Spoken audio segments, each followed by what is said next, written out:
সৃষ্টি করো কেমন একটা তাবিজ দেয় আমার ঘরে আমি মেম্বার আমার বউ চেয়ারম্যান তুই সিঙ্গার হতে পারতিস কিন্তু অরিজিৎ সিং ফেল হয়ে যাবে কিছু Singh. Hello blog, welcome to my guys. আমি এখন একটা মিনি ব্লগ বানাতে চলছি। আমাদের পাড়ায় একটা ছেলে আছে, তার নাম হচ্ছে শেখ আকরাম বিশ্বাস।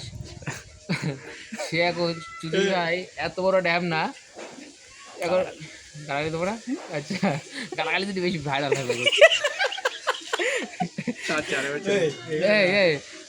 সেই ছেলেটা এত নোংরা, ও এখন ডেলিভারি কাজ করে মিশোতে, ফ্লিপকার্টে। হ্যাঁ ভালো কথা, একটু বেশি একটু ঘামে আর কি, ওর একটু চড়িলে চড়বি বেশি।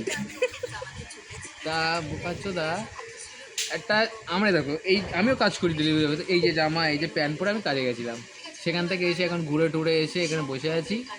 ও কি করেছে, বিয়ে বাড়ি যাই, কিরম ড্রেস হয় দেখা দেখো, দেখো বিয়ে বাড়ি ড্রেস, বিয়ে বাড়ি ড্রেস ব্র্যান্ড নাকি ব্র্যান্ড। হ্যাঁ দাঁড়া, 2000 টাকার জামা, 1.5 লাখ টাকার প্যান্ট। আচ্ছা এই দেখো, এটা হচ্ছে 200 টাকার জামা, তাও গিফটেড, ঠিক আছে। নো কিউসি, এইটা প্যান্টটা নো কিউসি, মানে মিশো নো কিউসি নো কিউসির প্যান্ট।